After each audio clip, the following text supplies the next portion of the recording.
मूर्ति बाबा साहब का अनावरण किया गया है। ये V7 क्या है यार, चेहरे पे लगा रहे हो, नीचे रखो। मैं समाजवादी पार्टी के सभी कार्यकर्ता अरे ये P7 चेहरा क्यों ढक रहे हो भाई?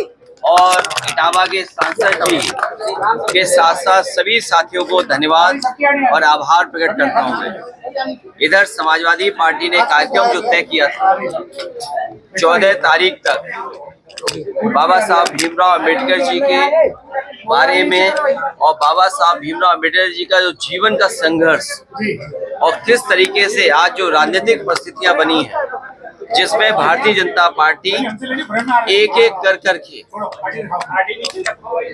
एक एक फैसला लेकर संविधान को किस तरीके से कमजोर कर रहा है। मैं बधाई देना चाहता हूं कार्यकर्ताओं को, नेताओं को, जिन्होंने बाबा साहब अंबेडकर जी की प्रतिमा लगा करके ये संकल्प लिया है कि जो रास्ता बाबा साहब भीमराव अंबेडकर जी ने दिखाया था उस रास्ते पे चल करके इस देश को और मजबूत बनाने का काम करेंगे।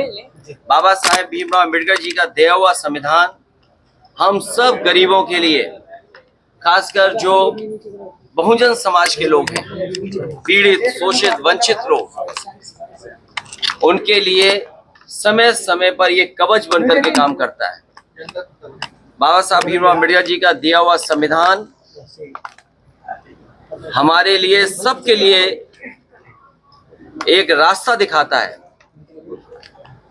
कि जहां पर सम्मान के साथ जीवन जी सकेंगे। और उसी संविधान को भारतीय जनता पार्टी कमजोर करना चाहती है। हम सब मिलकर के बाबा साहब भीमराव अंबेडकर जी के रास्ते पे चल करके, डॉक्टर लोहिया जी के रास्ते पे चल करके, और जो नेताजी ने संघर्ष का रास्ता समाजवाद को हाथ में दिया है, उन चीजों से परिवर्तन लाने का काम करेंगे। अटल जी की भी प्रतिमा बगल में लगी है, बाबा साहब की भी लगी है। मुझे उम्मीद है कि बाबा साहब भीमराव अंबेडकर जी और प्रधानमंत्री अटल बिहारी वाजपेयी की जो प्रतिमा बगल में है, भारतीय जनता पार्टी को कुछ सीखने को मिलेगा। भारतीय जनता पार्टी के लोग यहाँ आए, जिस तरीके से हम लोगों ने बाबा साहब भीमराव अंबेडकर जी के सामने नमन किया, उसके बाद देश के रहे प्रधानमंत्री, उनकी भी प्रतिमा पे हमारी पार्टी के कार्यकर्ताओं ने माल्यार्पण किया, हम लोगों ने नमन किया।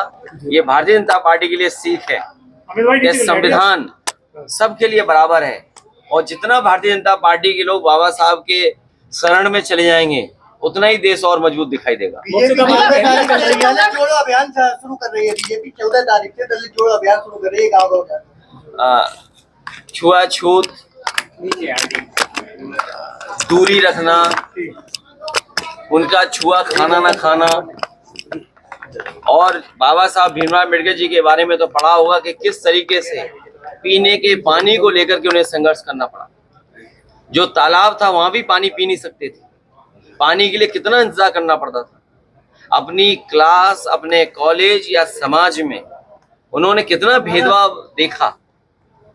ये भारतीय जनता पार्टी क्योंकि घबराई हुई है पीडीए की ताकत से, इसलिए रास्ता खोज रही है कि किस सहारे बचा जाए।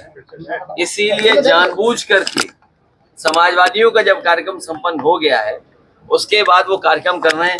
मुझे उम्मीद है कि जो गलतियां उन्होंने की हैं उसके लिए माफी जरूर मांगेंगे। जिस तरीके से गैलीलियो को सजा दी थी चर्च ने और उसकी जान चली गई थी, और गैलीलियो ने केवल ये कहा था कि धरती का चक्र सूर्य नहीं लगाता है, बल्कि सूरज का चक्कर धरती लगाती है। उसी पे चर्च ने सजा दे दी थी और उसकी जान चली गई थी। 400 साल बाद माफी मांगी। क्या भारतीय जनता पार्टी के लोग या उनसे प्रभावित लोग जो गलती की है उसकी माफी मांगेंगे कि नहीं मांगेंगे? मुझसे तो बात नहीं। चलिए कल वहाँ ये